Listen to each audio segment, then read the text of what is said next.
What's going on, everybody? It's your boy, the Uncrowned Otaku. First of all, before this video even gets started, shout out to my boy Vin. He donated to the channel and told me, hey, I want you to watch Gundam Iron Blooded Orphans. I think it's something you'll enjoy. Let me know how it is, and if you could, do a review when you're finished. Well, it took a little bit longer than we both thought, but I have finished it, and let me tell you, I literally just got done watching episode 50, which was the last episode. I couldn't set this up quick enough, bro. This story was so beautiful. And it's a reminder to me that I have no Gundam merch. Like, I have my shirts, my jackets, my hats. I have no Gundam memorabilia, and that's going to change immediately. I'm getting a Gundam hat, I'm getting a Gundam shirt, I'm getting a Barbatos figure. But that's besides the point.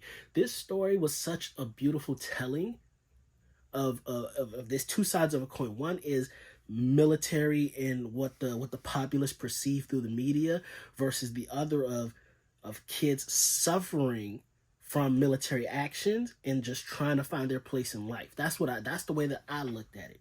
Tekkadan, a group Orga founded, Mikazuki was the enforcer of. They were literally just trying to really find their place in life. They were known as space rats. They were taking in human debris, which are just children that are only used as like meat shields. Put them in a mobile suit, they'll either destroy the enemy or they'll provide cover so we can get away. So a group of those type of people just trying to find their place in life. They don't really have education, so they're really kind of winging it as they go. And while season 1 was, to me, a masterpiece, couldn't do anything better in season 1. Season 2, it really plays with your emotions, because the end of season 1, it feels like they reach a pinnacle. This is Tekkadan, an official corporation where we're like security for some bigwigs. But at season 2, Orga's still trying to push forward. Mikazuki's always looking for the next order, what's coming next. And Orga, feeling that gaze constantly on him, he starts to crumble under that pressure because he doesn't know what's next. He doesn't know what the end goal for Tekkadan is. He told Mikazuki he would take him to a place, and Orga has zero clues what that place actually is. Until episode 59, where Orga, and spoilers coming up ahead, by the way, because I'm talking about a lot of stuff. Spoilers coming up ahead. Episode 49, where Orga got shot more times than 50 Cent Boy. He covered, I think his name was Ryan. He covered him up, and he was just like, pow, pow, after he got shot like 10, 15 times in the back, he looked at their faces, because they knew Orga bleed. He's in a pool of blood right now. He saw their face and he said, "What are you guys looking at me like that for?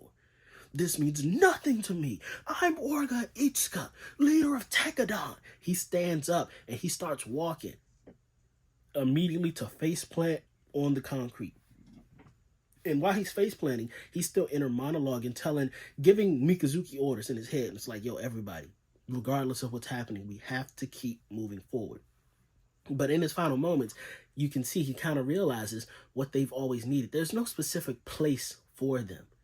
They just always keep moving. They're a family. Their place is just them being together, and they'll keep moving forward. And with Mikazuki, because throughout the series, Mikazuki and Orga have a weird relationship where Orga's trying to fulfill Mikazuki's expectations, and Mikazuki's always looking at Orga for the next thing to do. So it's a complicated balance of power between the two. And when Orga passes, Mikazuki's like, "Orga, I know what you would want me to do." Mikazuki gives an impassioned speech to the remaining team, because what's left, they have to fight Gjallarhorn. And the people who choose to stand and fight to buy time for everybody to get through those tunnels, guaranteed death mission. This is a suicide mission. So everybody who chose to stay and fight back, guaranteed you're going to lose your life. So Mikazuki gave an impassioned speech, told them these were Orga's final orders. We must obey his final orders. Everybody in the tunnel, get to the other side. Me, I'll buy you guys the time. So him, Akihiro, I forgot the other dude's name. Mikazuki's understudy. I think his name was Rush, or his name was Hush. Mikazuki, Akihiro, Hush, the deputy boss, a couple other people, they say. But as the fight's going on, Hush takes a mean one right to the gut.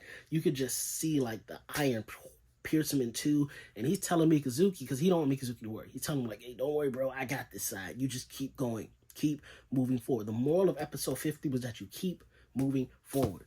So Hush passes. Mikazuki's trying to defend everything. Akihiro's defending everything. And that's when Gjallarhorn, Rusto, the only person I don't like in this whole series was Rusto Alien. And I don't like him because he played dirty, and he used the media to play dirty to, at the end, what was a righteous cause. Because at the end, you can see Rusto is doing right. But still, he cut the media, used forbidden weapons. The Dance Left team rained down on Mikazuki and Akihiro. But Akihiro, he got his get back on Lok Kujan, who, that's actually the second person I hate. Lok Kujan can burn in hell. I hope he doesn't find any rest in the afterlife. Akihiro was about to he was getting beaten up. He was about to get the coup de grace done to him. And the dude says, allow me to pass judgment on you. Me, Lok Kujan. And Akihiro immediately goes, you're the ones that defeated the Turbines. You killed Naze. So luck will be on your side if you live long enough. Boy, he uses the last bit of his strength, grabs those scissors, pins down Lok Kujan, and just crushes him. And you see Lok Kujan just get crushed to smithereens. Bro, that was the happiest moment in episode 50 for me. Just to have a little bit of that get back. But I don't appreciate Gallahorn. They used the Don slaves. If they didn't have those forbidden weapons, Mikazuki probably could have took that whole army out. I ain't going to cap to y'all. Maybe not, but he would have stood a much better chance. Because he was doing work before the Don slaves leveled him and Akihiro. They really could have held that whole Gallahorn army off. I think. That's what I think they could have done. And McGillis. I'm not even mad at McGillis, because how can you be mad at a man who sticks to his convictions? Granted, he was following a fairy tale. He really thought if he got in Gundam Bail, that everything was just going to suddenly be his. That everybody, despite them hating him, would all of a sudden listen because it's Gallahorn's rules. You're not even listening to Gallahorn's rules. You're disobeying Gallahorn. You think Rusto, the dude who you know is after you, and he knows you're after him, is just going to fall in line because you're piloting this Gundam frame? Bro, reality don't work like that. And when everybody didn't immediately follow what he says, that's when the plan just crumbled. It immediately turned to a pile of shit, really. Because now McGillis has no idea what to do. He's about to be destroyed by his best friend Galio, which, shout out to Galio. I was upset at season 1 when I thought he got done dirty. I'm actually okay with him being back and getting his get back on McGillis. Because McGillis, you could have just been friends. You literally used your friends and let them perish, bro. There's no way I can feel bad about McGillis. He got what was coming to him, but again, I can't judge a man who's doing stuff off of his convictions either. Like, he saw a vision, and he was executing that vision, and that's why he still had people following him. His lieutenant, the dude who was piloting the Isurugi, even Galio was like, why are you following him? He's just using you. And he was like, bro, you don't understand. See, you're coming from a rich, noble background, but me, I don't care if I'm being used. He has a vision that aligns with me, and he promised to take me to that vision place. So regardless of what happens to me, I'm going to do everything I can to make sure his vision comes true. Bro, everybody was following somebody because they aligned with their ideals.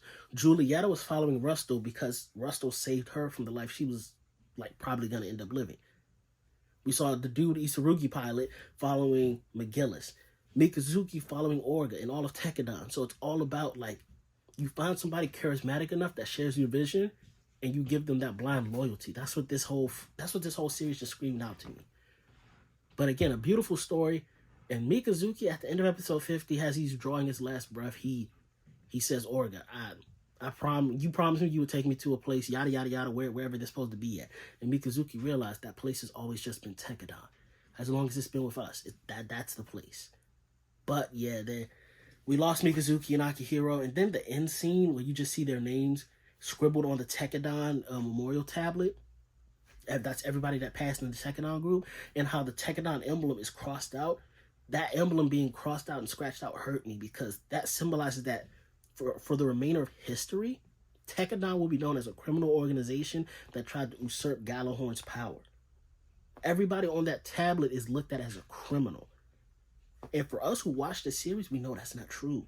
Well, kind of to an extent. They work with Tewas, who is an evil organization, not evil, but they are a criminal organization. They do a lot of shady stuff. Tekkadan did do some shady stuff, but for them to be remembered in history as just criminals, and for the remainder of the Tekkadan crew who did make it to safety, they have to live completely new lives and forsake their old names and everything they used to know.